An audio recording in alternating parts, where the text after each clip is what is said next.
Hello and welcome to Series 3 of Study English IELTS Preparation. I'm Margot Politis. In this series, we'll look at some of the criteria for the assessment of the IELTS test and some of the skills you'll need to practice for the test. The IELTS test has 4 modules: writing, speaking, reading, listening. There are 2 different tests: the academic test for tertiary students and professionals, and the general training test, which is for immigrants and people going on to vocational training. Both tests have the same speaking and listening modules, but different reading and writing modules.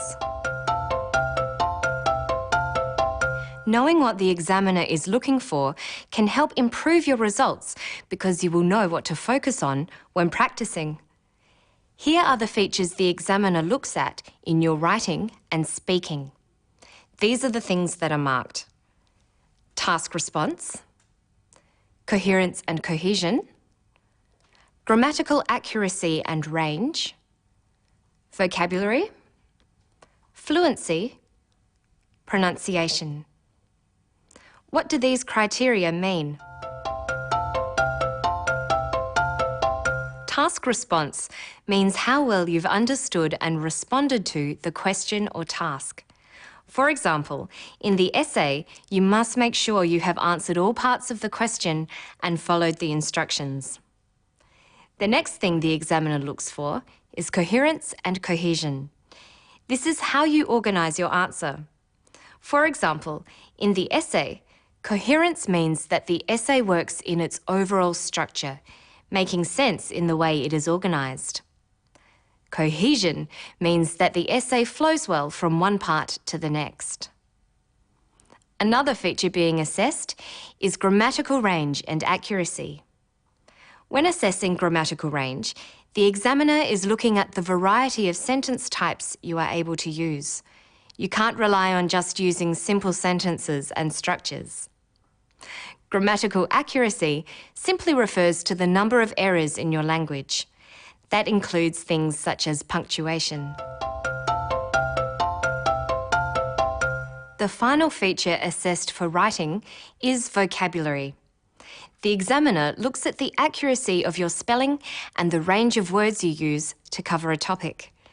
You need to use the correct word forms and demonstrate that you can use them appropriately. You should also be aware of when to use formal or informal language. The essay needs to be formal, but you can use less formal language in the speaking test. The speaking test is designed for you to show how well you can express yourself on a general topic. It tests your vocabulary, the accuracy of your language, and your ability to use a range of sentence forms. It also tests your coherence by looking at how you organise and link your ideas while speaking. Vocabulary, coherence, and grammatical range and accuracy are criteria that also apply to the speaking test. The remaining 2 criteria are only for the speaking test: fluency and pronunciation. Your ability to speak without hesitating or pausing too often shows how fluent you are. Fluency is the ability to speak smoothly and easily. Now we'll look at the last criterion for speaking: pronunciation. How easily you can be understood is what pronunciation is about. Aim to pronounce words correctly and use appropriate stress and intonation. And your voice needs to be strong and clear. Pronunciation is speaking clearly and at a natural pace. To illustrate some of these criteria, next we'll show you a short piece about the sport of gymnastics. Sport is a common topic in the speaking test, and it's important to be familiar with the words used to talk about it. I do gymnastics at the Australian Institute of Sports. I was about 5 when I started, and I started just fun gym. My mum was a coach, so I got into it from that. We train about 36 hours a week, which is pretty tough, but it's worth it in the end. We don't have a lot of school. We do usually 3.5 hours of school in between our training. We have our main coach, who is the head coach of the AIS. He coaches my group for bars, floor and vault, but we have another coach for beam. Notice she says, I do gymnastics. Different verbs are used for different sports. You say that you play football or play basketball, but do gymnastics. And you go fishing. Some sports and activities have their own verbs. You don't say, I do swimming. You say, I swim. Now listen to how she uses the words train and coach. My mum was a coach, so I got into it from that. We train about 36 hours a week, which is pretty tough, but it's worth it in the end. We don't have a lot of school. We do usually 3.5 hours of school in between our training. We have our main coach, who is the head coach of the AIS. He coaches my group for bars, floor and vault, but we have another coach for beam. A coach is a teacher of sport. Coach can be a noun, like this. We have our main coach, who is the head coach of the AIS. Coach can also be used as a verb. Here it's used in the singular form, coaches. He coaches my group for bars, floor and vault, but we have another coach for beam.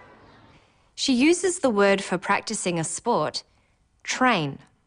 We train about 36 hours a week, which is pretty tough, but it's worth it in the end. The ing form, training, can be used as a noun. We don't have a lot of school. We do usually 3.5 hours of school in between our training. And a coach can also be called a trainer.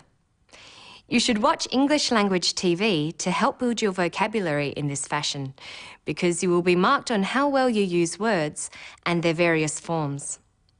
And you should think about things such as sentence forms. Even just talking about gymnastics, it's possible to use quite complicated structures. Listen to her again. We train about 36 hours a week, which is pretty tough, but it's worth it in the end. She uses a complex sentence, a clause, combined with a relative clause. We train about 36 hours a week, which is pretty tough. She then makes it into a complex compound sentence by using the conjunction but to add another clause. We train about 36 hours a week, which is pretty tough, but it's worth it in the end. Thinking about and noticing sentence types will help with your grammatical range. Listening to the way people talk for an extended period will help prepare you for the speaking test, where you will be required to talk about a topic for 2 minutes. So let's recap. These are the things the markers are looking for. Task response, your ability to answer the question and correctly respond to instructions. Coherence and cohesion, how well you organise your language. Grammatical range and accuracy, the range of grammatical structures you use and how accurately you use them. Vocabulary, how well you use words and their forms. And for the speaking test, there is fluency, your ability to speak without hesitating. And finally, pronunciation, how easily you can be understood.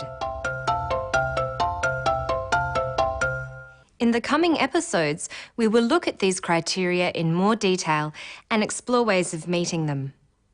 Remember that IELTS is testing your language skills, so take every opportunity to practice your listening, reading, writing and speaking to improve your accuracy, extend your vocabulary and develop your fluency. You will be building your confidence as well.